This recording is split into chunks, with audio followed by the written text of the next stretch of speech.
Ministerio de Defensa, específicamente donde siempre funcionaba el Centro de Operaciones de Emergencia Nacional, el COE. Hemos estado en reiteradas oportunidades en este lugar cuando veíamos la atención de, por ejemplo, la emergencia generada por el niño costero. Aquí nos reunimos con el Consejo de Ministros para entablar comunicación directa con los gobernadores regionales de las zonas afectadas. También cuando ha habido sismos de magnitud importante y que hemos tenido que establecer coordinación con las autoridades de las áreas afectadas por los sismos. También estamos en el Centro de Operaciones de Emergencia Nacional, el COE. Y es que aquí en el Ministerio de Defensa tienen las instalaciones y la conectividad necesaria para establecer este tipo de contacto a nivel nacional. Y en esta oportunidad, en estas circunstancias especiales por las que vive el Perú y el mundo, en medio de una pandemia, que una de las indicaciones que tenemos que respetar obligatoriamente todos los peruanos, todos los ciudadanos, autoridades o no, es de mantener el distanciamiento social. Entonces, hoy hemos tenido una importante reunión del Foro del Acuerdo Nacional. Este foro que reúne a todos los actores que conforman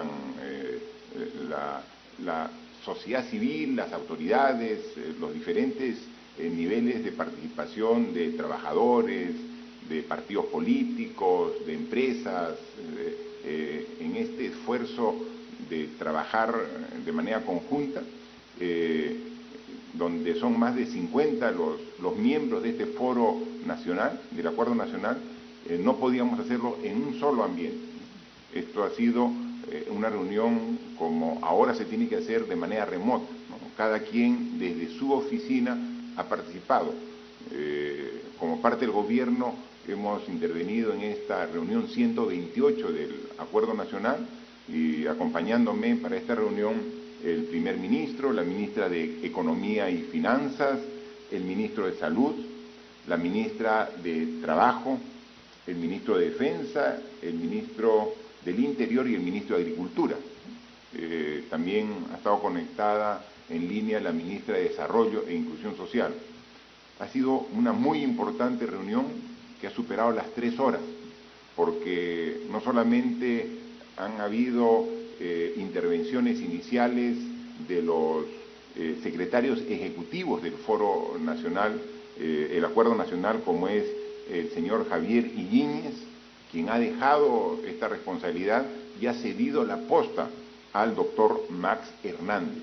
Ambas personalidades sumamente respetadas por toda la ciudadanía, por sus características, no solamente intelectuales, profesionales, sino personalidades que concitan el diálogo, que promueven la búsqueda de consensos, y en este espacio del Foro del Acuerdo Nacional su participación ha sido muy importante, ¿no? El doctor Iñiguez cede la posta al doctor Hernández y hoy hemos tenido una amplia reunión donde el tema ha sido precisamente la pandemia que vive el mundo y en este caso específico nuestro país referido al COVID-19.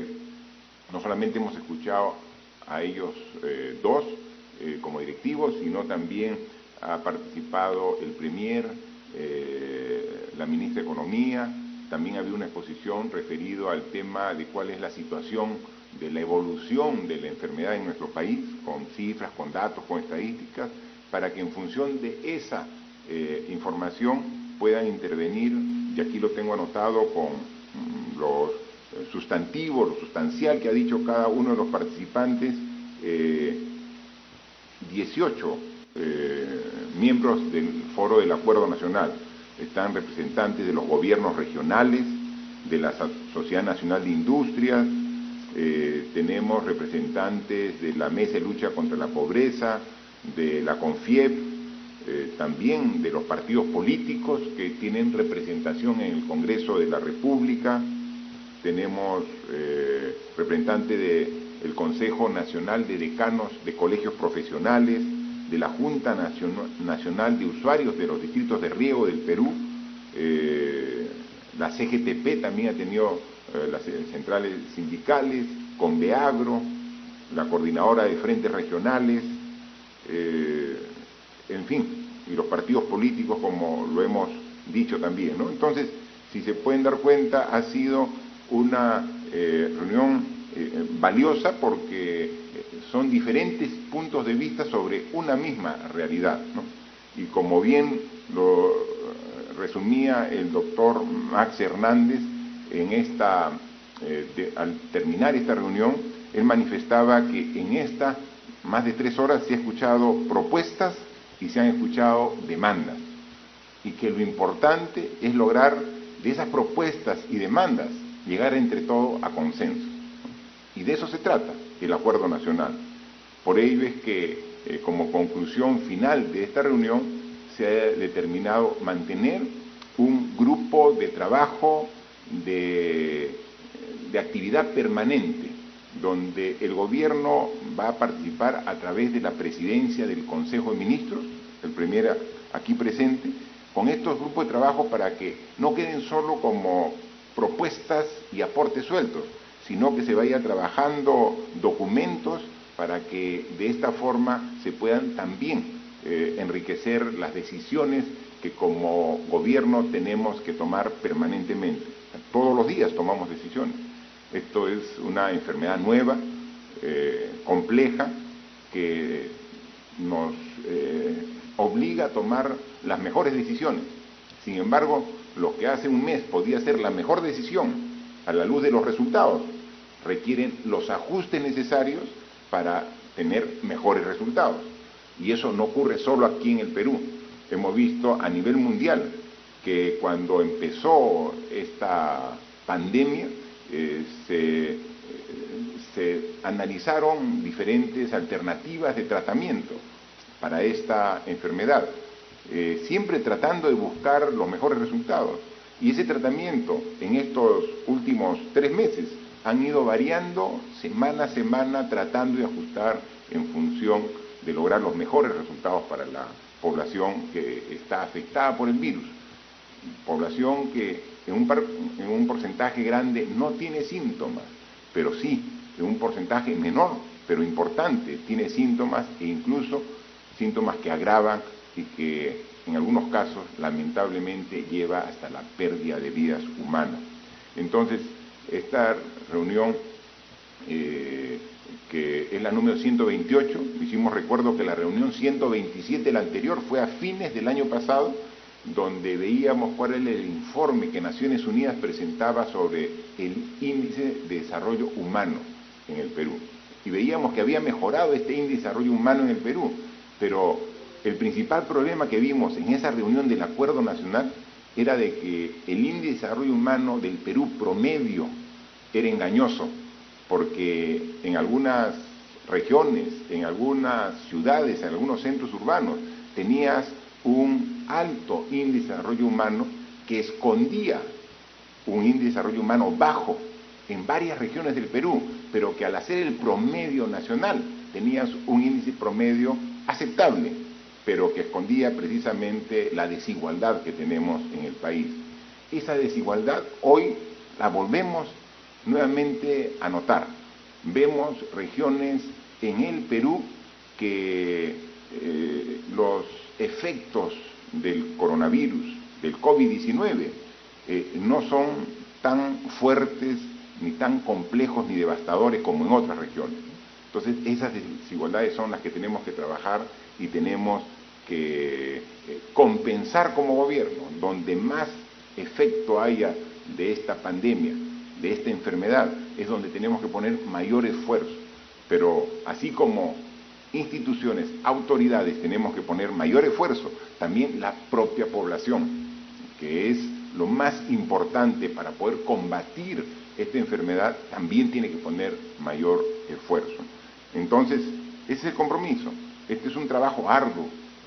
Esto nos obliga a renovar día a día los esfuerzos. Cada día nos ponemos nuevas metas, nos ponemos nuevos objetivos y comenzamos a trabajar duro para alcanzarlo, vamos encontrando algunos resultados que dan cierta luz de esperanza y eso nos fortalece, pero también vemos algunos resultados que no son necesariamente los que esperamos, pero eso no nos desanima, también nos fortalece, porque tenemos que seguir trabajando hasta lograr el objetivo.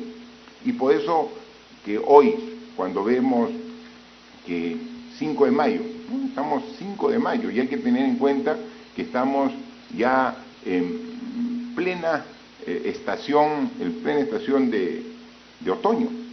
Y podemos ver de que el clima ya va cambiando, y va cambiando aquí en Lima, la capital de la República, como va cambiando a nivel nacional, y eso nos obliga a ser incluso más cuidadosos de lo que estamos haciendo. Estamos a mes y medio del inicio del invierno, ¿no? Y el invierno ya de por sí trae friaje, trae heladas, que todos los años, sin coronavirus, genera problemas en la salud de las personas. Entonces, la situación de entrar a una temporada fría, sumada a una enfermedad como la que estamos sufriendo en el Perú y en el mundo, hace que tengamos mucho mayor cuidado. Estamos trabajando en ello, y hay algunas alertas de heladas en algunas regiones del país, y entonces tenemos que seguir trabajando, y eso no hace otra cosa que obligarnos a redoblar los esfuerzos en cada una de las acciones que hacemos. La información que nos dan al día de hoy es que ya hemos superado las 400.000 personas muestreadas, ¿no?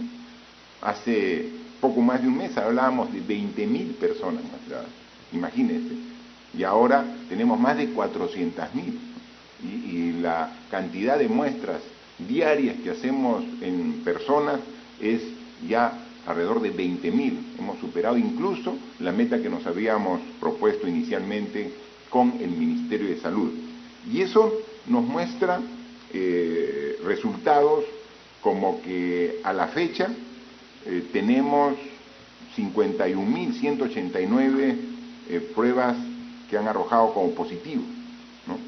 Y que de esas 51.000 pruebas positivas tenemos 5.509 pacientes que se encuentran hospitalizados en los diferentes hospitales de salud, del MINSA, de Lima, de regiones, de las Fuerzas Armadas, de la Policía. Y hay ya 709 pacientes que están en las unidades de cuidados intensivos. Pero todavía seguimos incrementando la oferta de camas UCI.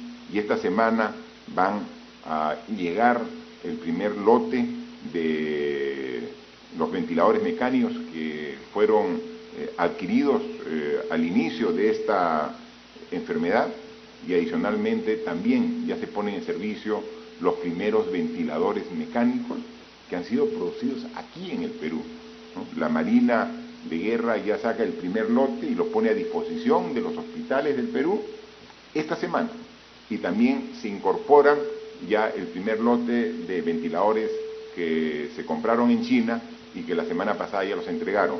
En consecuencia, cuando vemos que la cantidad de disponibilidad de camas UCI se va acortando, disminuyendo, otro esfuerzo más nos permite ampliar la oferta, como decíamos, para llegar en esta semana hasta las 1.000 camas UCI para poder seguir atendiendo. Sin embargo, el gran problema que tenemos es que en algunas regiones ya estamos llegando al límite de camas UCI y de hospitalización, y por eso estamos llevando hospitales de emergencia que se montan rápidamente para seguir atendiendo a la cada vez mayor cantidad de pacientes que requieren esta atención. Nos referimos principalmente a dos regiones del país, que es la región de Loreto y la región de Lambayeque. Los ministros, los equipos de trabajo permanentemente están yendo a esas dos regiones para atender una situación muy delicada, y que seguiremos poniendo todo nuestro esfuerzo para poder atender. Dentro de la evolución de la enfermedad en nuestro país, hoy también hubo una corta exposición sobre más o menos la curva de cómo se ha ido dando en estos 51 días que estamos del estado de emergencia y que estamos prácticamente 60 días, 2 meses, desde que se anunció el primer caso. Recuerden, el 6 de marzo se dio el primer caso y hoy estamos 5 de mayo.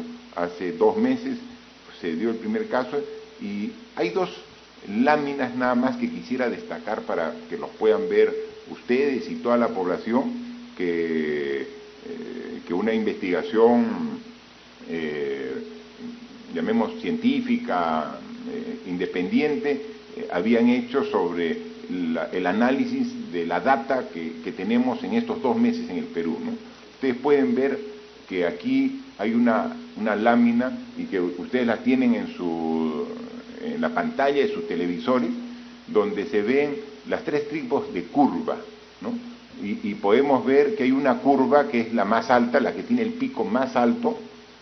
Ese pico más alto es la curva de qué pasaría, qué hubiera pasado en el país si no hubiéramos hecho nada, ¿no? Si es que simplemente nos enteramos de que llegó el COVID-19 dentro de nuestras fronteras y no hacíamos nada. Entonces, la evolución de contagiados y luego de hospitalizados y luego de fallecidos iba a tener este tipo de curva, ¿no? La curva más alta. Luego se tomaron decisiones el 15 de marzo, drásticas, extremas. Declarar un estado de emergencia es una decisión excepcional, y entonces se logró de que la curva no sea la curva más alta, sino esta curva que está en rojo, que es una curva que tiene menos pico en su altura, ¿no? Y luego hemos seguido tomando decisiones para que esta incluso baje un poco más. ¿Lo hemos logrado? Sí. Al nivel que quisiéramos todavía no, y por eso es que necesitamos seguir esforzándonos. Uno, en función del modelo matemático que use, puede encontrar cuántas personas hubieran fallecido si no hubiéramos tomado ninguna decisión, ¿no? Este análisis dice que podrían haber fallecido hasta 83.000 personas y que con una trayectoria, porque seguirían los fallecimientos a llegar a más de 400.000 personas, ¿no? Es una proyección, ¿no? Si uno hace otro análisis, otro modelo matemático, puede que no sean 80.000, que sean 60.000, o sean 50.000 o 100.000. Lo que sí todos coinciden, que si no hubiéramos hecho nada, no estaríamos hablando que a la fecha tenemos lamentablemente hoy 1.444 personas que han fallecido producto del COVID-19 confirmado, ¿no? La información que nos reporta el Ministerio de Salud. Si no se hubiera hecho nada, seguramente eran 50.000, 60.000, 80.000. Eso puede obedecer a diferentes tipos de análisis, pero sí sería muchísimo más, y eso es lo que se ha evitado con el esfuerzo de todos los peruanos, de todos, el esfuerzo de usted, de nosotros, para poder contener un avance de contagio altísimo, ¿no? Porque el contagio se mide con un factor que los estudiosos lo llaman el factor R, el factor R. El contagio, si el factor R es 1, quiere decir que cada persona positiva contagia a una persona. Es decir, ahí la epidemia se mantiene, ni aumenta ni disminuye. Si el factor R de contagio es más de 1, quiere decir que está aumentando cada día más el número de contagiados. Entonces, como es lógico, el objeto es hacer todo el esfuerzo para que R sea menor de 1, para que cada vez haya menos contagiados. Seguirán habiendo contagiados menos, y eso es la segunda lámina que también hoy día se ha expuesto en el foro del Acuerdo Nacional. Y ahí pueden ver las diferentes etapas en las que hemos estado nosotros en estos últimos 2 meses, ¿no? ¿Qué pasaba el 15 de marzo cuando se tomó la decisión? El R en el Perú era de 3, es decir, cada persona que estaba contagiada con el COVID-19, en promedio, contagiaba a 3 personas. Y entonces se tomó la decisión drástica de la inmovilización obligatoria, las restricciones que todos conocemos, y hemos visto cómo ha ido bajando gradualmente de R3 a R2, es decir, que cada persona ya contagiaba 2, pero no es suficiente, y entonces incluso se nota en la información pública que cada día se da, que ha habido un periodo que incluso nuevamente subió un poco el R de 2 a 2.3, 2.4, y luego a partir ya del 8 de abril, un nuevo esfuerzo nacional de todos comenzó a tender la curva hacia abajo, hasta el nivel que más o menos nos encontramos. Estamos aproximadamente en un R de 1.4 actualmente. Quiere decir que todavía el contagio aumenta. No a los niveles del inicio, que contagiaba R3, es decir, cada contagiado positivo a 3 personas, pero estamos todavía por sobre el R1, y ese es el esfuerzo que tenemos que hacer. Entonces, todavía este esfuerzo no lo hemos concluido. Entonces, tenemos que continuar en este esfuerzo de lograr contener esta epidemia. ¿Hemos avanzado bastante? Claro que hemos avanzado bastante, ¿no? Y por eso hemos tenido resultados que son completamente diferentes a los que hubiéramos tenido si no hubiéramos hecho nada. Pero todavía falta ubicar, como todos hemos visto, cuáles son los sitios donde hay gran aglomeración de gente, y ahí es donde está el contagio. Hemos visto en las entidades bancarias, en los bancos. Tenemos que todos hacer un esfuerzo para no hacer estas grandes concentraciones. Sabemos la importancia de poder cobrar el bono económico que como gobierno estamos dando, pero hemos dado varias alternativas para que no necesariamente tengan que ir al banco. Mucha gente incluso va al banco, no a cobrar, va al banco a averiguar si es que está considerado en el bono, cuando eso está a través de una llamada al teléfono correspondiente para determinar si tiene o no tiene ya la posibilidad de hacer el uso del bono, que como ahora ya salió el día de hoy el decreto de urgencia correspondiente, ya está la autorización del bono universal, con un esfuerzo para llegar a más de 6.800.000 hogares con este bono de 760 soles. Ya se está comenzando a pagar, eso está generando aglomeración en algunas entidades bancarias, pero tenemos que responsablemente manejar estos espacios para no generar focos de contagio. También existen focos de contagio en los mercados y estamos haciendo un esfuerzo. Ayer hemos tenido una reunión virtual como la que hemos tenido hoy en el Foro Nacional con los representantes de la Asociación de Municipalidades del Perú, la AMPE, y con esta asociación hemos visto los mecanismos para hacer un esfuerzo conjunto.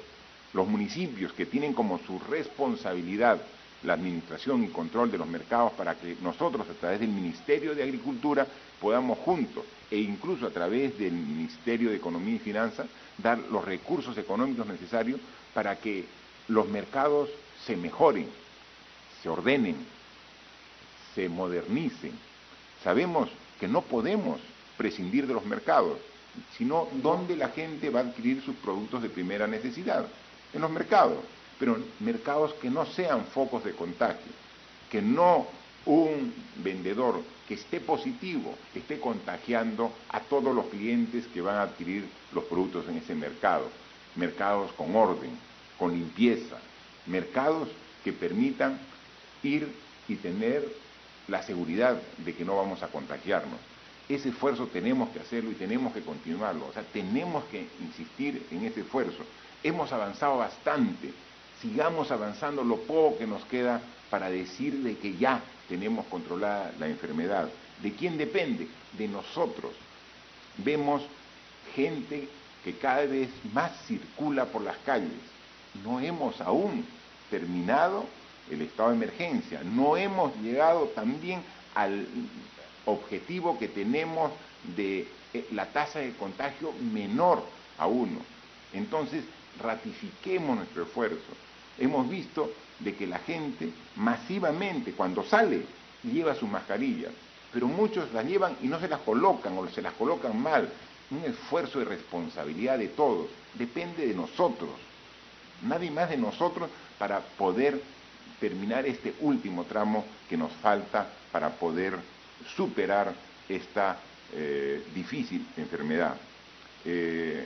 Motivo importante de esta reunión también, y se ha dedicado varios minutos a la ministra de Economía y Finanzas para que pueda exponer ante todos los integrantes del Foro Nacional todas las medidas que hemos hecho en estos 50 días. Medidas para apoyar a las instituciones de salud, es decir, cómo fortalecemos nuestra respuesta en salud, las medidas que hemos tomado para dar recursos para que nuestra policía, nuestras Fuerzas Armadas puedan dar la seguridad del caso.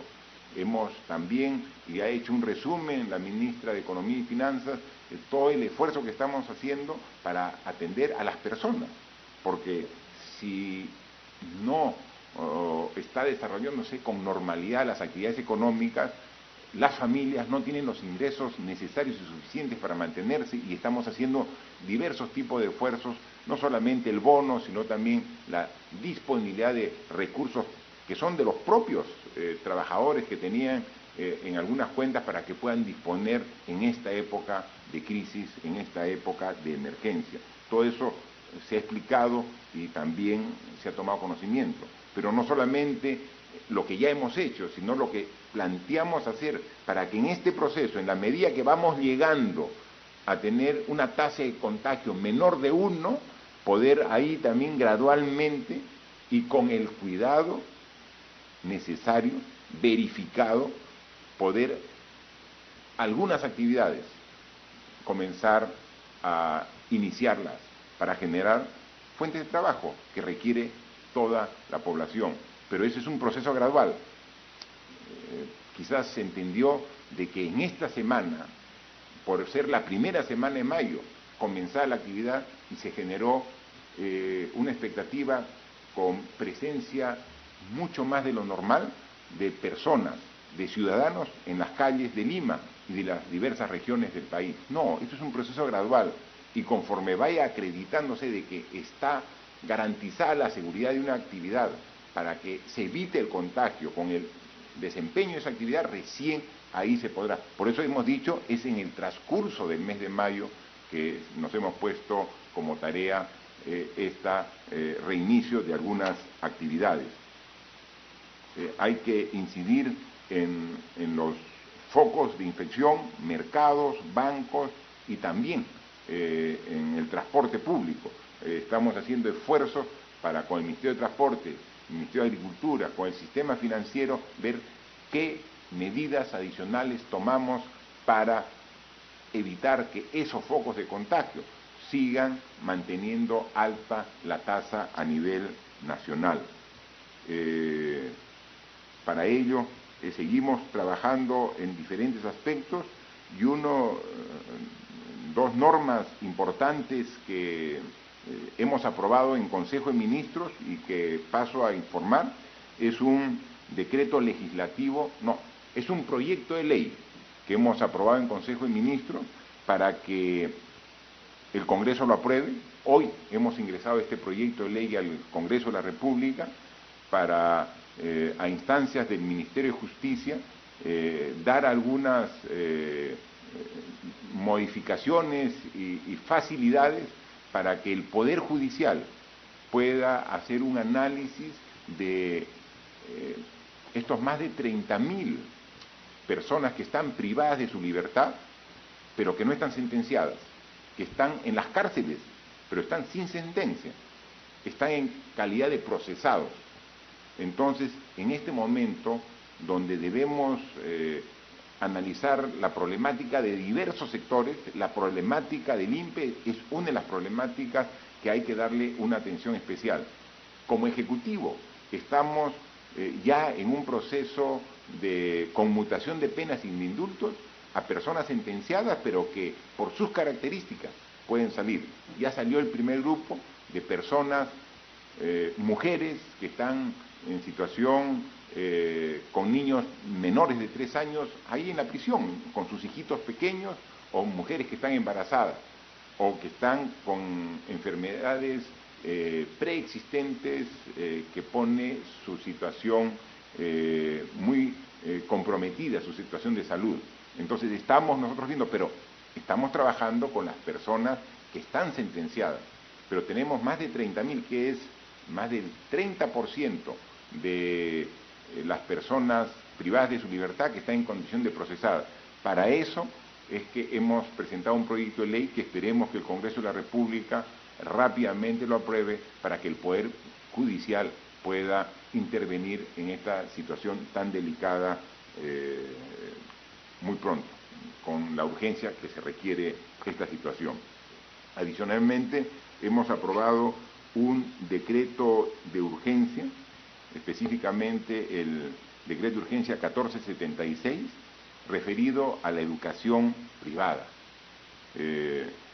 Lo que queda absolutamente claro es que en el corto y mediano plazo las clases no pueden ser presenciales. Los alumnos de inicial, primaria, secundaria, de educación técnica superior, de educación universitaria, van a tener que hacer todavía por un buen tiempo las clases a distancia. Hemos hecho un gran esfuerzo a través del Ministerio de Educación para que estas clases en todas las instituciones públicas se hagan a través de Aprendo en Clase. Hemos visto los mecanismos, y estamos trabajando con los docentes para que interactúen con los alumnos, y sabíamos que al inicio iba a ser complejo y difícil, pero poco a poco la misma necesidad está generando los mecanismos de mejora continua para tener un dictado de clases que sea aceptado por los alumnos, por los padres de familia y en general por el sistema educativo. Pero la educación no solamente es la educación pública, también hay educación privada. Y había muchas quejas de padres de familia sobre que la educación privada, considerando que también es remota, un análisis simple concluye de que es menos costo y en consecuencia debería haber una disminución en la pensión de los estudiantes. Algunos colegios lo han hecho, otros no lo han hecho. Otros colegios han hecho una disminución de la pensión mínima, casi imperceptible. Y entonces, ¿cuál es lo correcto? ¿Cuánto debe de descontarse a la pensión de pasar a una educación presencial a una educación a distancia?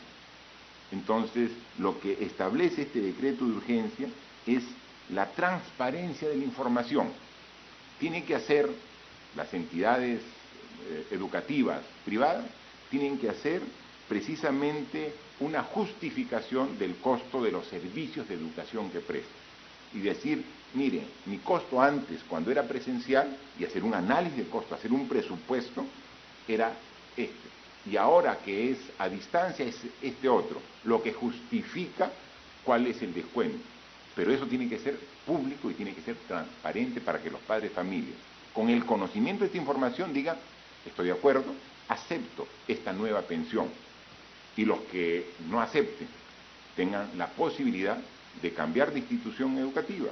Pueden pasar a otra educación privada que sí les dé los costos que considere convenientes y adecuados el padre de familia, o incluso pueden pasar a la educación pública, que el Ministerio de Educación está en un proceso de abrir nuevamente las matrículas para poder aceptar a los alumnos de la educación privada que no les justifique a los padres de familia el costo de la pensión. Esto se ha aprobado hoy y ha salido publicado hoy en un decreto de urgencia para conocimiento de todos los padres de familia que estaban preocupados por este aspecto, ¿no? Es lo que queríamos dar a conocer el día de hoy. Un tema que también es de preocupación no solamente de las personas involucradas, sino de la población en general, es este intento muy importante de personas tratando de regresar a sus regiones de origen, ¿no? Estamos cada vez mejorando la forma de articulación entre nosotros como gobierno y los gobiernos regionales, y también ya involucrando a los municipios para que puedan recepcionar a sus paisanos, a sus coterráneos que quieren regresar a sus lugares de donde salieron alguna vez, seguramente con otro tipo de expectativas de vida, de trabajo, y ahora quieren regresar porque esta situación de crisis, de emergencia, es compleja para todos, y en consecuencia ya esta coordinación que al inicio fue difícil y que permitía el retorno de pequeñas cantidades de ciudadanos, y a través de un esfuerzo de la PCM, del Ministerio de Ambiente, que le hemos delegado esta responsabilidad a la ministra Fabiola Muñoz, ya se han logrado trasladar a sus regiones de origen a más de 19.000 personas. Y entonces seguiremos haciendo esfuerzo en la medida que haya la seguridad del caso del traslado y la seguridad del caso para evitar también que no sean un riesgo de contagio cuando regresen a sus propias regiones. Así que hay mucho esfuerzo, mucho trabajo, pero hay toda la voluntad de seguirlo haciendo junto con todos ustedes. Así que hoy, desde aquí, desde la base del Centro de Operaciones de Emergencia Nacional, donde hemos tenido hoy la reunión, con gusto escuchamos las preguntas a los medios de comunicación que han sido acreditados el día de hoy. Gracias, presidente, ministros. La primera pregunta es de Radio Santa Rosa. Señor presidente, a nuestra emisora y a otras llegan muchas denuncias de personas que van a los hospitales con síntomas de coronavirus y no son recibidas porque ya no hay sitio. Así les informan en las puertas. Y las que pueden ingresar se encuentran en carpas en condiciones lamentables, sobre todo porque la mayoría son ancianos. ¿Por qué no se acondiciona con lo mínimo todas las torres de la Villa Panamericana u otros lugares como el Centro de Convenciones de Lima, para atender en lo básico y los pacientes tengan un trato más humano? Por otro lado, en las calles de Lima, desde el día de ayer, se ve a miles de personas caminando y negocios atendiendo a media puerta o de manera ambulatoria, como si ya hubiera terminado la cuarentena. ¿Se va a tomar alguna medida? Si la curva sigue en forma ascendente, ¿cabe la posibilidad de volver a tener una cuarentena rígida? Muchas gracias. Sobre el tema y el procedimiento para el tratamiento de las personas que tienen síntomas y que van a los hospitales, por favor nos explica el ministro de Salud. Gracias, señor presidente. Esta es una oportunidad para recordar de que el 11 de marzo, o sea, casi 2 meses, hacía 2 meses, se presentó el primer caso de COVID-19 en el Perú. Y en estos 2 meses nosotros hemos tenido 55.189 casos positivos que han llegado a nuestros servicios, generando una enorme tensión, tanto para la atención ambulatoria como para la atención hospitalaria. Tenemos hoy día 709 personas que se encuentran en ventilación mecánica. Eso hubiese sido imposible atender con el número de camas que teníamos disponibles en unidad de cuidados intensivos hace aproximadamente 2 o 3 meses, que eran en total 100 camas disponibles en los ambientes de UCI del Ministerio de Salud. Hoy día estamos próximos, en aproximadamente el 15 de mayo, debemos llegar a la meta que nos habíamos planteado de tener 1.000 camas de unidad de cuidados intensivos operando. Pero no solamente hemos ampliado nuestra capacidad de atención en unidad de cuidados intensivos, sino también en la hospitalización. Solo en Lima, habiendo utilizado y habiendo habilitado 4 torres, se ha llegado a ampliar en 1.600 la capacidad de hospitalización de Lima, adecuando esas 4 torres. Este es un proceso progresivo y seguramente vamos a ir ampliando tanto con las otras torres como en el centro de convenciones que se ha mencionado en la pregunta y otras áreas que también están identificadas y están en pleno proceso de desarrollo del proyecto. Además, nosotros, en el esfuerzo de ampliar las camas, ampliar la hospitalización, también hemos tratado de ampliar al máximo la capacidad de respuesta de la consulta externa, porque no todos los pacientes necesitan hospitalización. Entonces llegan a través de lo que se llama el triaje en los hospitales, y estos han sido ampliados en casi todos los hospitales, no solo de Lima, sino de todas las regiones del país. En todos los lugares, ciertamente no se puede hacer las pruebas moleculares ni las pruebas rápidas, debido a que nuestro volumen de pruebas se utiliza tanto para los hospitales como para hacer la búsqueda activa de pacientes en la comunidad. Vamos, después de recibir las llamadas telefónicas, tenemos que ir casa por casa, además de los grupos especiales. No en todos los lugares, ciertamente, se puede garantizar el mismo nivel, la misma calidad de atención, debido a que muchas de estas camas inclusive son adaptadas para poder atenderlos. Este sistema de adaptación, un sistema ya, como usted ha descrito, precario, ha servido para que todos podamos poner a disposición los servicios que teníamos en distintos niveles. Estamos en plena epidemia y el impacto que está teniendo en los servicios, ciertamente en algunos lugares genera enormes molestias porque la calidad no es la adecuada, no es la esperada, pero ciertamente el esfuerzo que estamos haciendo para atender este inmenso número de pacientes es significativo y ciertamente trataremos de hacerlo cada vez mejor. Muchas gracias, ministro. Efectivamente, todo esfuerzo que hagamos ahora tenemos que ponerlo a servicio y luego aumentarlo, sumar, ¿no? Ya Salud, que tenía la responsabilidad de habilitar 2 torres más, ya cumplió, están listos para entrar, son 800 camas más y tenemos que seguir viendo. En Lima, con las torres de la Villa Panamericana y la ampliación que está haciéndose en los diversos hospitales grandes que hay en Lima, está sirviendo para atender la mayor demanda que se ha dado en las últimas 2 semanas.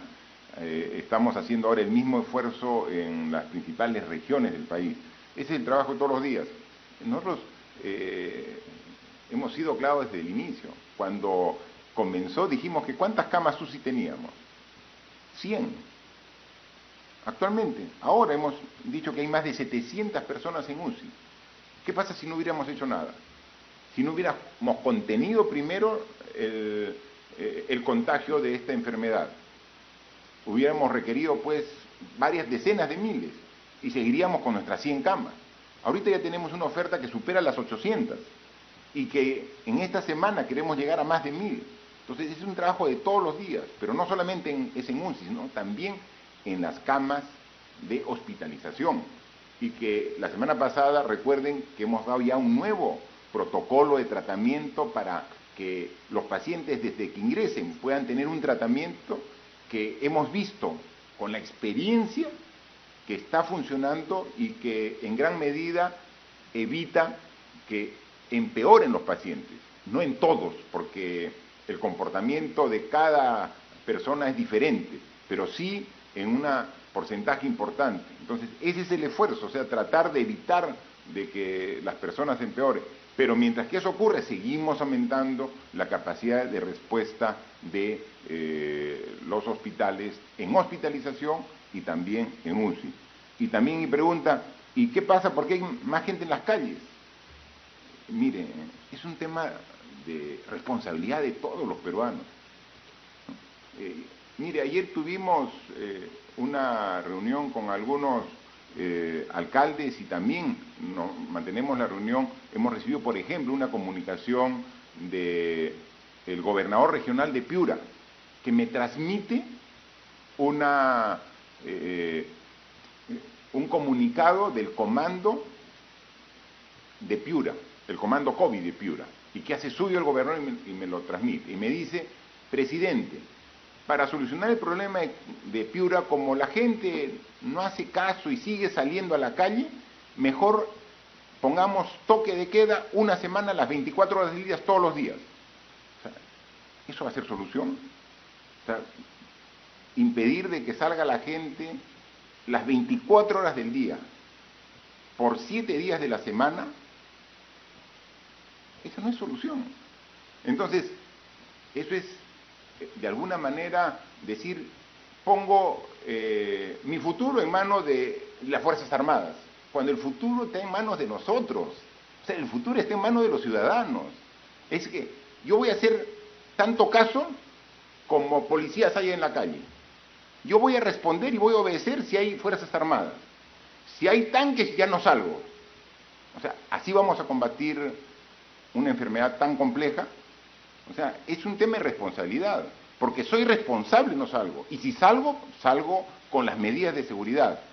Pero decir, miren, para cumplir las medidas necesito que haya más militares. Para hacer caso requiero más policías. O sea, por favor, ahí requerimos la participación de todos, las autoridades y la población. O sea, es un tema de responsabilidad. Entonces, no es que pongan más policías, pongan más efectivos de las Fuerzas Armadas para poder cumplir, y ahí ya no salgo.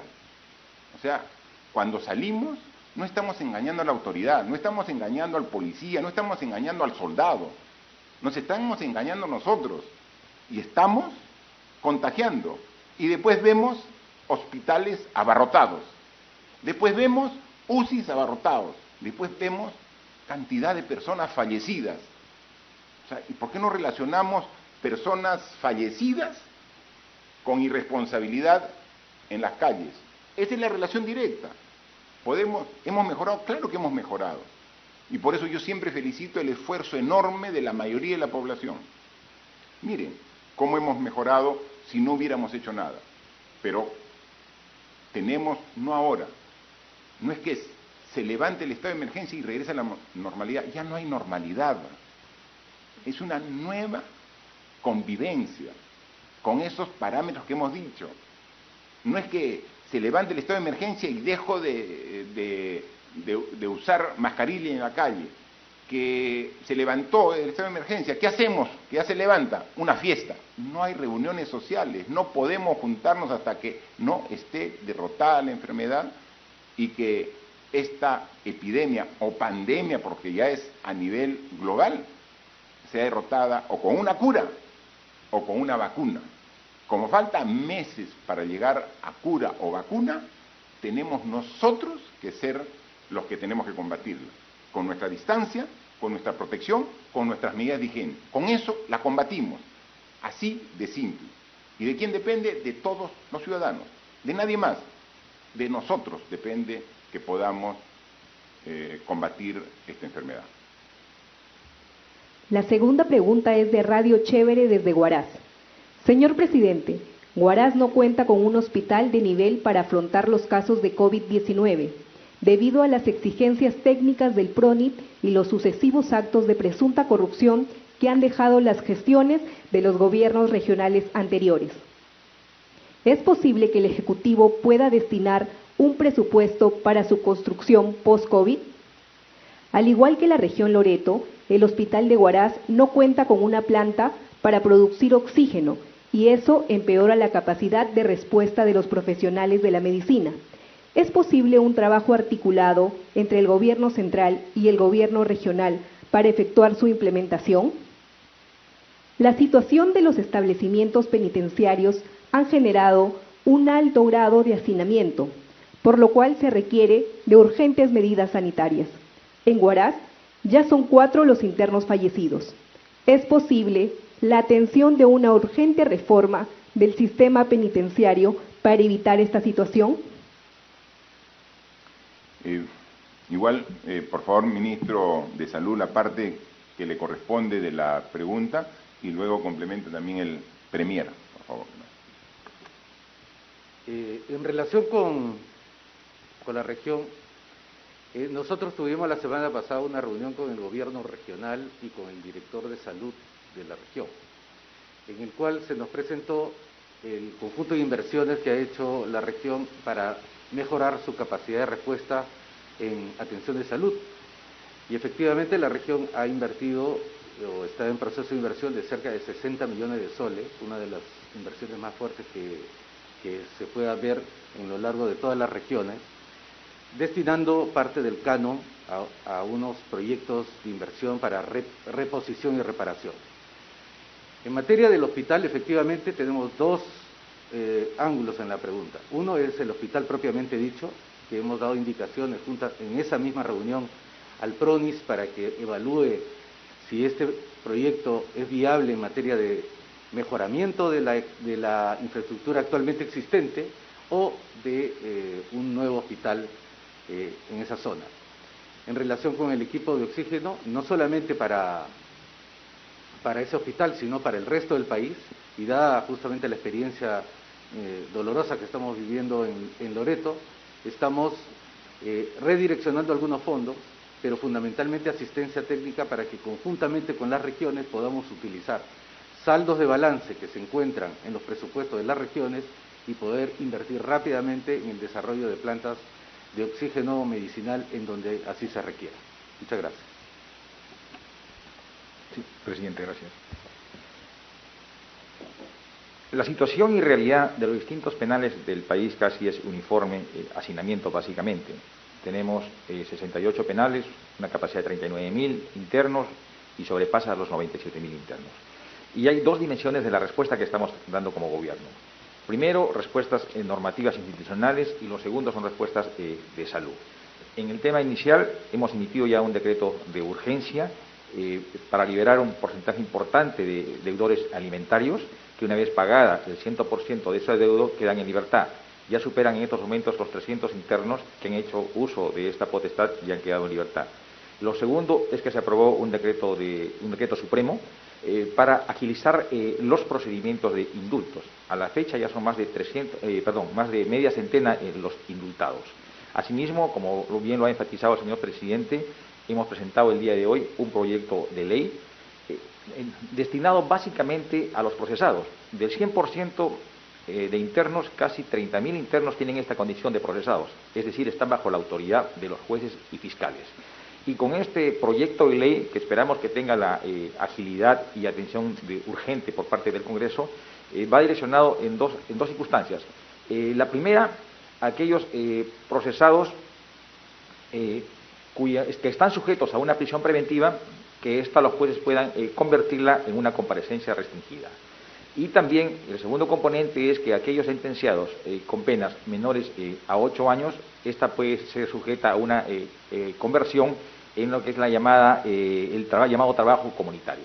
En el tema de salud, ya se ha enfatizado, son distintos componentes que hemos tomado como gobierno. Primero, que es el equipamiento e implementación con lo que son insumos tanto para el personal como para los internos. Lo segundo, se ha instituido un comando de COVID-19. Lo tercero, se está contratando más de 300 médicos y enfermeras. Lo cuarto, se ha acudido a una fumigación masiva de todos los establecimientos penitenciarios. Lo quinto, se han habilitado espacios en los propios penales para tener una atención focalizada en aquellos internos que están sujetos a lo que es el contagio. Lo sexto es que un número importante de pruebas rápidas han sido puestos a consideración del INPE para que en una primera etapa pasen por esta prueba los agentes penitenciarios. Y asimismo se ha dotado de más de 100.000 mascarillas renovables, ya no solo para los agentes penitenciarios, sino también para los internos. Hay un hecho que destacar.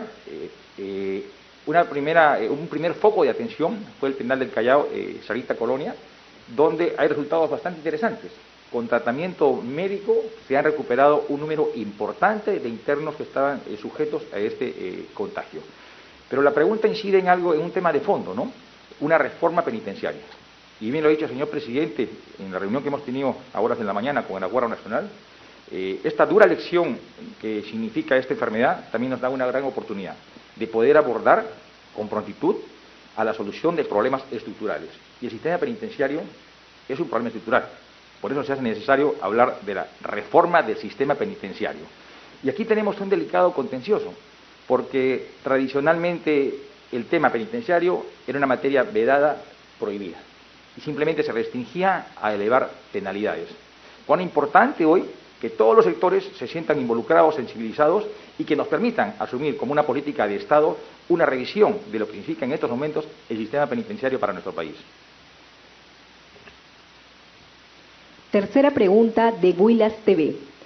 Una reciente encuesta habla de la aprobación en su gestión con un 82%. Sin embargo, en la práctica, la realidad demuestra que aún hay falta de reacción en algunas regiones como Iquitos con la falta de oxígeno. A esto se le suma que ya se acerca el levantamiento de la cuarentena, pues la gente sigue saliendo a las calles. ¿Qué estrategias va a tomar el gobierno ante esta situación? ¿Cuáles serán los nuevos protocolos ante la ola de contagios? ¿Cómo van a contener el virus sin la cuarentena? Si nos podría el ministro de Salud dar algunas referencias del esfuerzo que estamos haciendo para atender la crítica situación que hay en la región Loreto, en la ciudad de Iquitos, que hace referencia la pregunta.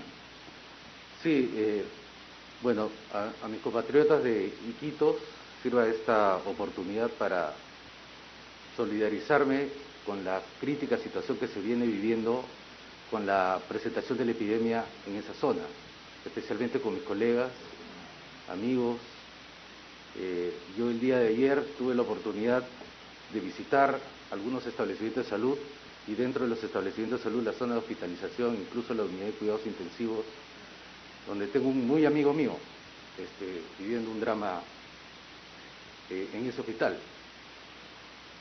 Las fallas que nosotros estamos viviendo en Iquitos son en verdad multiorgánicas, que ha dejado a la ciudad y al hospital sin un abastecimiento permanente de un elemento vital para tratar a nuestros pacientes, que es el oxígeno.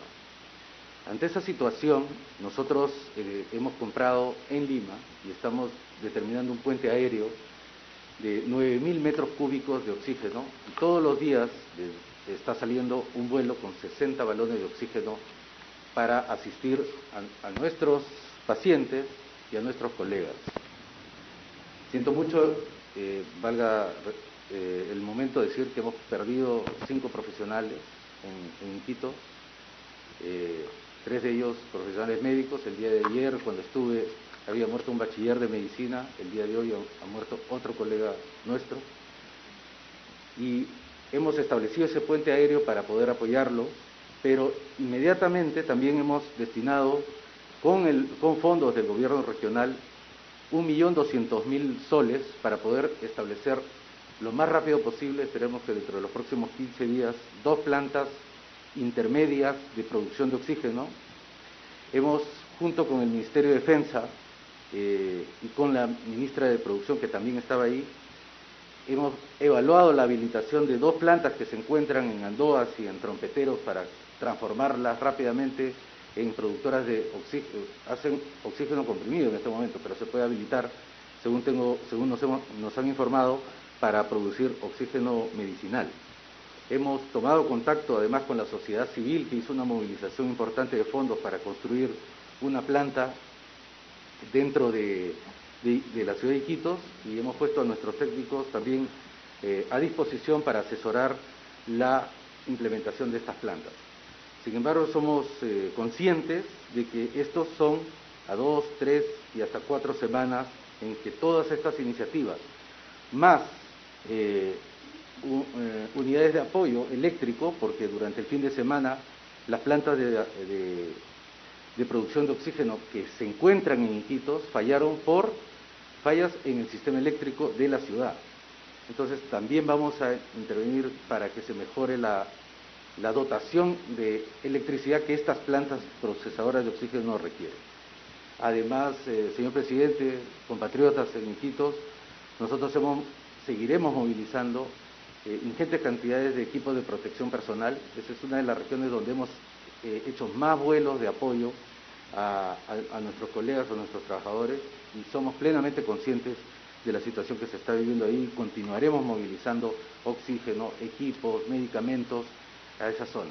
En cuanto a las nuevas estrategias, en Iquitos hemos podido observar que ya están implementando los nuevos protocolos de atención, tienen los medicamentos para poder desarrollar eso en el primer nivel de atención, con todas las limitaciones. Hemos determinado además que va a salir un nuevo contingente de profesionales, médicos, enfermeras y también tecnólogos médicos de diversas especialidades para apoyar los esfuerzos que ahí se vienen realizando.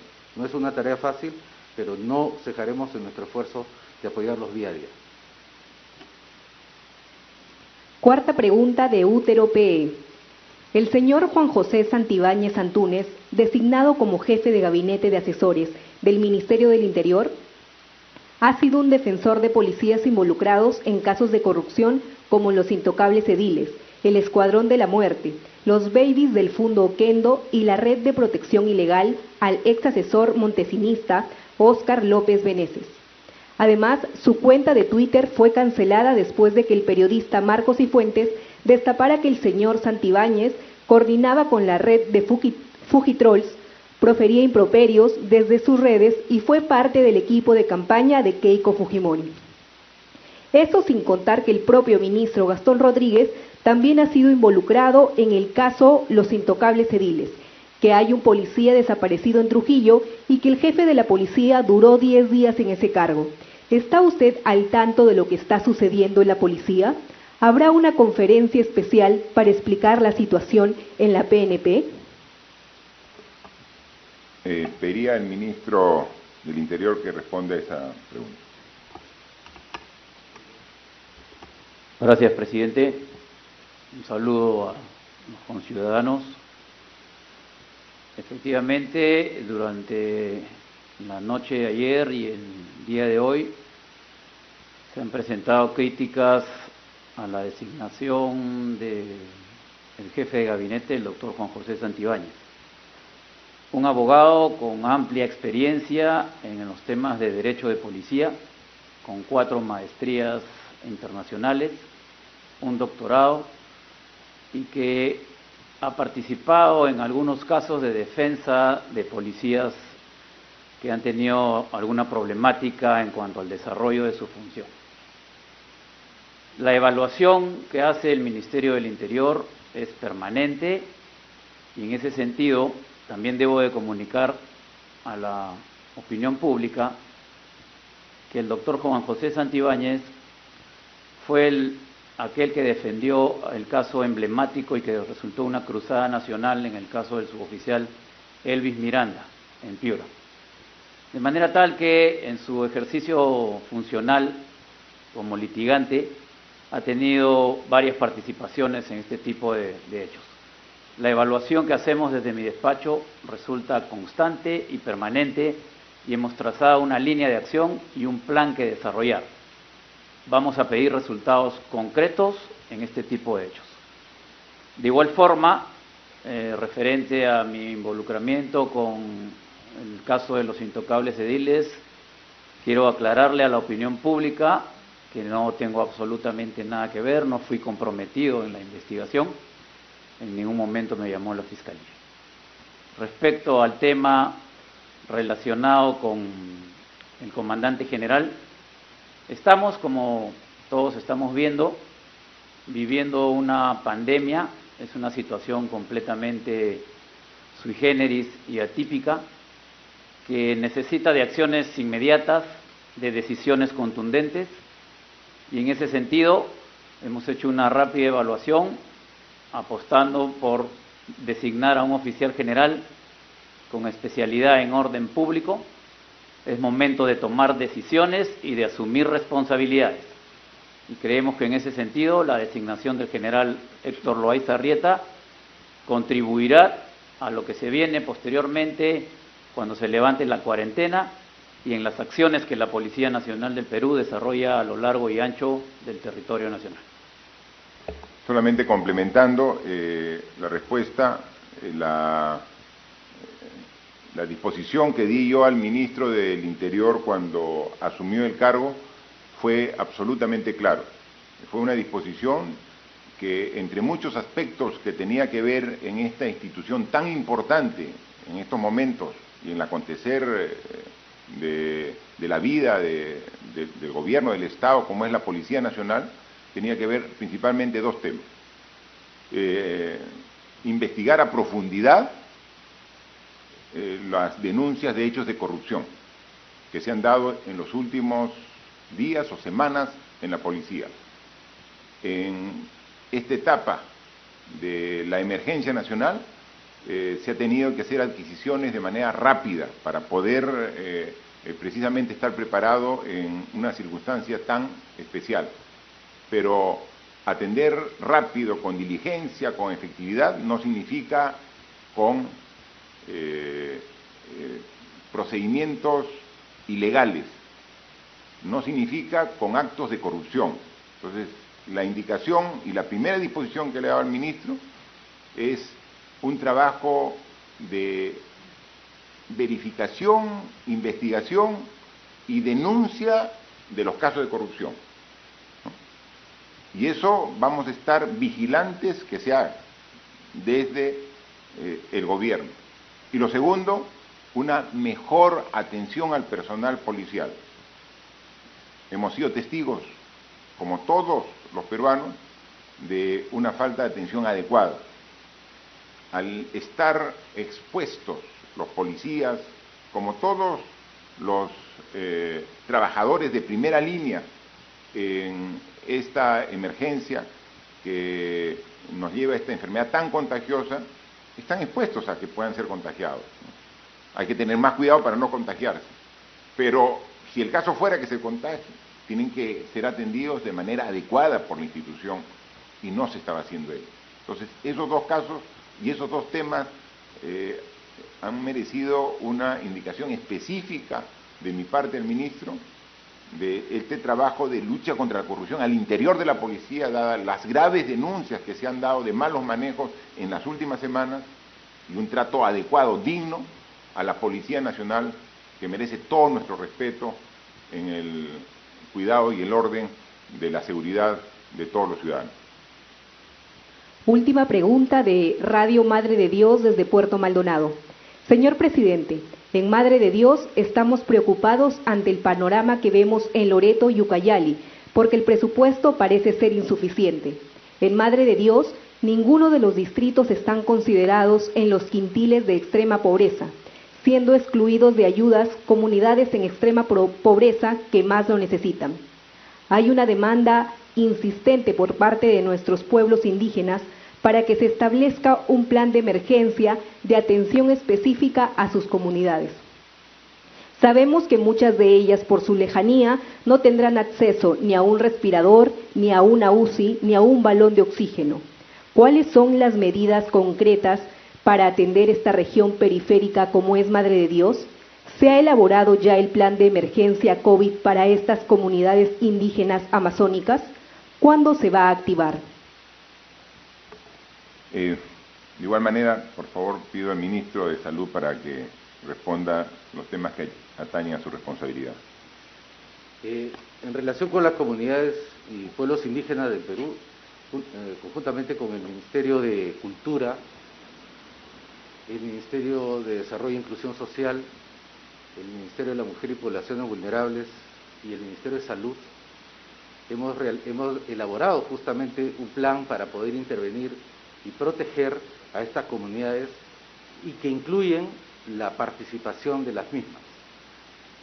La intervención, sin embargo, depende de la capacidad de la organización del sistema de salud en cada uno de estos lugares, sea Loreto, Ucayali, San Martín, Madre de Dios, entre otras. La capacidad para movilizar los recursos se mide de manera conjunta con los gobiernos regionales y las direcciones de salud. El desarrollo de la implementación de estas actividades tiene diferente nivel de evolución. En el caso de Loreto, por ejemplo, esta ya está, justamente el día de ayer estuve en una conversación con el doctor Minaya, director de la región de Loreto, para ver cómo estaba la implementación de este plan, y se encuentra, digamos, en pleno desarrollo. En el caso de Madre de Dios, debido a que todavía la epidemia está en sus fases iniciales, el desarrollo de las mismas no es tan avanzado como en Loreto o Ucayali. El plan no solamente incluye la atención, por supuesto, sino por lo que se ha mencionado, por la lejanía, tiene un fuerte énfasis en la prevención y en el diagnóstico temprano. la implementación de cada localidad, de cada distrito, de cada provincia, de cada región, es una cosa que estamos monitoreando y ciertamente continuaremos con los esfuerzos, así como se hace en las zonas urbanas, para poder desarrollarlo. El día de mañana, junto con el Ministerio de Cultura, tenemos una conferencia virtual con los representantes de las poblaciones indígenas y las comunidades nativas para poder afinar lo que venimos haciendo. Muchas gracias. Miren, ya estamos a 50 días del estado de emergencia. Los resultados se pueden ver y se explican en función de análisis que hacen expertos y que podemos acceder todos. Y los resultados no solamente son los que se muestran ahora, sino son los que tenemos que proyectar al futuro. Lo dijimos desde el inicio y lo ratificamos ahora. Esta enfermedad no es una enfermedad de un mes, ni 2 meses, ni 3 meses. Nos tiene que obligar a prepararnos para una etapa que es la que estamos actualmente viviendo, que es la etapa de propagación de la enfermedad y con esfuerzos de contención que hacemos las instituciones y la población. Luego va a haber una segunda etapa, que es una etapa intermedia, donde tratamos de recuperar las actividades previas al inicio de esta epidemia. Y luego, a partir del próximo año, es donde planteamos nuevamente el retorno a esa senda de progreso y desarrollo que queremos todos los peruanos. Y esta etapa es difícil, es compleja. Nunca lo hemos negado. Y si no tenemos completa conciencia de ello, podemos confiarnos. Y lo peor que puede pasarnos a los peruanos es confiarnos. Hemos visto que algunos países que tienen esta enfermedad con unos meses o quizás semanas de anticipación, cuando ya la estaban superando, se confiaron y nuevamente hay un rebrote que nuevamente sume a la población en el dolor y en la muerte. Entonces, lo que tenemos que hacer responsablemente todos es ser conscientes de que el futuro está en nuestras manos. En nuestras manos. Depende de nosotros, de todos, de la unidad de los peruanos. Justo es en estas épocas, las más difíciles, donde salen voces discordantes, donde salen voces de desaliento y que tratan de contagiar ese desaliento en la población. Y eso sería lo peor que nos pueda pasar como sociedad. En uno de sus análisis, la ministra de Economía me decía de que la consecuencia económica de esta crisis puede ser similar a la consecuencia económica que tuvo el Perú después de la Guerra del Pacífico, la guerra con Chile. Imagínense, una guerra convencional, una guerra de ejércitos, una guerra que generó muerte, destrucción, pero dejó mucha pobreza, porque se cayó completamente la economía y 2 años estábamos con indicadores bajísimos. Esas consecuencias que tuvimos hace más de un siglo son similares en la situación económica que podríamos tener. ¿Y qué reflexión podemos hacer de la guerra del Pacífico? La guerra con el vecino país del sur, ¿no? En ese tiempo la encaramos divididos. Ese fue nuestro principal error, divididos, cuando deberíamos estar todos juntos, con un solo objetivo, responsablemente, sabiendo que iba a haber bajas, pero con una convicción de salir adelante todos juntos. Nos dividimos los peruanos. Y quizás algunos amantes de la historia tienen más vivos esos recuerdos, o quizás otros como yo, que soy del sur, vengo de la frontera al sur del Perú, muy cerca precisamente al vecino país del sur. Y entonces uno ahí ve que perdimos territorio, perdimos futuro, perdimos familiares, perdimos vidas por estar desunidos. Y seguramente en esa oportunidad, como ahora, habían estas voces de desaliento, de desánimo, voces que en vez de apoyar y decir en qué ayudo, ¿no? Es voces que vienen siempre a cuestionar cualquier esfuerzo que se haga. Alguien dijo por ahí, presidente, usted que tiene 82% de aprobación, eso es absolutamente irrelevante, ¿no? No tiene nada que ver. Eso, aquí lo que interesa no es la aprobación que tenga, eso es irrelevante. Es más, tienen obviamente toda la libertad y potestad de hacer este tipo de encuestas, ¿no? Yo preferiría que vayan enfocados a qué hacer como sociedad para lograr esta unidad que nos hace falta. Tenemos resultados que pueden ser mucho mejores y vamos a insistir en ello. No vamos nosotros en ningún momento a disminuir nuestro esfuerzo, porque sabemos que esto es un trabajo de largo aliento. Si alguien por ahí quiere tirar la toalla, que lo haga. Si alguien por ahí quiere abandonar el esfuerzo, que lo haga. Nosotros no. Nosotros nos debemos al pueblo y vamos a estar al lado de él en todo momento, y más en estos momentos difíciles, cuando vemos las muertes, cuando vemos sí ya las faltas de camas, ¿no? Cuando vemos que algunos sistemas del Estado peruano ya no alcanzan para atender todo lo que requerimos. Ahí es donde necesitamos a los verdaderos peruanos, a los que quieren cambiar el Perú, ¿no? Pueden haber otros que sí, desde el balcón, se puedan criticar.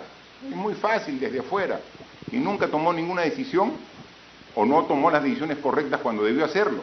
Critiquen, que sigan criticando. No nos van a bajar el ánimo, no nos van a quitar el esfuerzo, no nos van a disminuir la convicción de trabajar por el Perú. Estamos en momentos difíciles, sí, muy difíciles, y por eso yo llamo a la conciencia de toda la población. Seguiremos aquí de la mano con nuestras Fuerzas Armadas, con la policía, para poner orden donde se necesite, pero el principal orden que debe poner es el propio ciudadano, en su casa, en su cuadra, en su distrito, en su barrio. Ahí, organización para poner el orden que se requiere. No es necesario solamente esperar que venga las fuerzas públicas para recién ordenarlo. No, nosotros mismos tenemos que dar el ejemplo, y lo vamos a hacer, y vamos a tener y el refuerzo y la moral de la policía y Fuerzas Armadas está al tope para seguir trabajando. Queremos que esa moral también esté en cada uno de los ciudadanos del Perú. Moral arriba, vamos a salir de esta. Estamos en momentos difíciles, pero juntos vamos a salir. Tengan esa convicción que juntos lo vamos a hacer. Muchas gracias. El mensaje entonces del presidente: el gobierno no va a bajar la guardia. Se ha dado a conocer ya de más de 400.000 personas que han sido muestreadas. A la fecha, 51.189 pruebas han arrojado positivo. La información que tenemos entonces desde el puesto de comando de la FAP, donde funciona el comando COVID y Te Cuido Perú en el distrito de Jesús María. Adelante con la programación habitual de TV Perú.